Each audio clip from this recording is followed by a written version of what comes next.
ಹೀಗೆ ನೂರಾರು ವರ್ಷ ಬಾಳಿದ ಮನೆ, ಮಳೆಯಿಂದ ಕುಸಿತಗೊಂಡ ಮನೆಯನ್ನು ಕಂಡು ಕಣ್ಣೀರಿಡ್ತಾ ಇರೋಂಥ ವೃದ್ಧ ದಂಪತಿ. ಇವರ ಹೆಸರು ವೆಂಕಟರೆಡ್ಡಿ ಲಕ್ಷ್ಮಮ್ಮ ಅಂತ.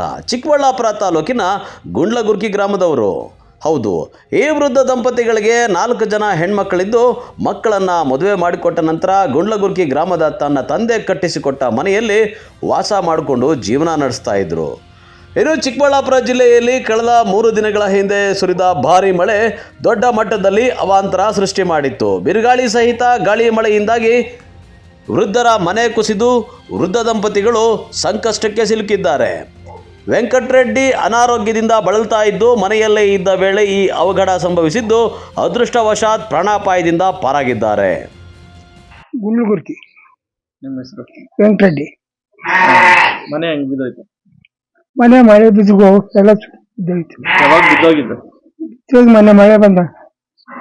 ಓಕೆ. ಈ ಪಂಚಾಯತ್ ಅಧಿಕಾರಿಗಳು ಯಾರು ಬಂದಿದ್ರಾ?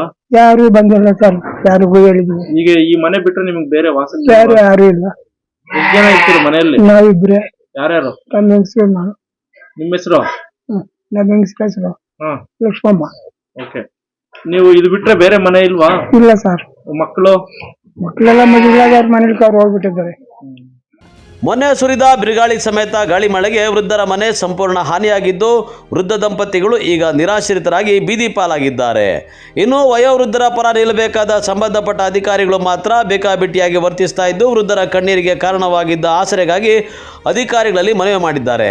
ಬಿದ್ದೋಗೈತೆ, ಗೋಡೆಗೂ ಇದು ಮೇಲಾಟನೂ ಗೇಟ್ ತಿಂತದೆ. ನಮಗೂ ಯಾರೂ ಇಲ್ಲ. ಇರೋ ಹೆಣ್ಮಕ್ಳನ್ನ ಆಚೆ ಕೊಟ್ಬಿಟ್ಟಿದ್ದೀರಿ. ನಾವು ನಮ್ಮ ಇಬ್ಬರೇ ಇದ್ದೀರಿ. ಇನ್ನೇನಪ್ಪ ಮಾಡೋದು, ಅಷ್ಟ್ರಾಗ ಐತೆ ಇದ್ದೀವಿ ಮನೆ. ಹಾಸ್ಪಿಟ್ಲಾಗ ಇದನ್ನು ಕರ್ಕೊಂಬಂದಿದ್ರಿ. ಯಾರ ಆಸ್ಪತ್ರೆಯಲ್ಲಿ? ನಮ್ಮ ಯಜಮಾನ್ರು. ದಿವಸ ತಪ್ಪಿಸ್ತೀನಿ 500 ಬೇಕಪ್ಪ ಅಯ್ಯಪ್ಪನ್ಕ. ಈಗ ಹಿಂಗೆ ಕೆಲ್ಸಕ್ಕೆ ಹೋಗ್ಬೇಕು ತಂದು ಮಾಡಬೇಕು. ಯಾರ್ಯಾರು ಇದ್ದೀರಾ ಮನೇಲಿ? ನಾವು ನಮ್ಮ ಯಜಮಾನ್ರು ಇಬ್ಬರೇ. ಹೆಣ್ಮಕ್ಳೆಲ್ಲ ಆಚೆ ಕಡೆ ಹೋಗ್ಬಿಟ್ಟವ್ರು, ಯಾರೂ ಇಲ್ಲ. ಮದುವೆ ಮಾಡಿ ಕೊಟ್ಬಿಟ್ಟಿದ್ದೀರಿ. ಇವಾಗಿನ ಮನೆ ಪರಿಸ್ಥಿತಿ ಆಗಿದೆ ನಿಮಗೆ? ಮನೆ ಪರಿಸ್ಥಿತಿ ದಂತಿಗಳು ಏನೋ ಇರೋ ಮಟ್ಟಿಲ್ಲ. ಗೋಡೆ ಎಲ್ಲ ಹೊರಟೋಗೈತೆ. ಇದೇನಾಗ್ತದೆ, ಯಾವಾಗ ಧಿಮ್ಕೊಂತದೋ ಗೊತ್ತಿಲ್ಲ ನಮ್ಗೆ. ಎಲ್ಲ ಹೋಗೈತೆ. ಎಲ್ಲ ಮನೆನೇ ಜಜ್ಜು, ಏನು ಮಾಡೋಕ್ಕಾಗಲ್ಲ ಅಂತ ಹೇಳ್ತಾ ಇದ್ದೀರಪ್ಪ. ಅಲ್ಲ, ಅಧಿಕಾರಿಗಳು ಯಾರಿಗಾದ್ರು ಹೇಳ್ಬೋದಿತ್ತಲ್ಲ?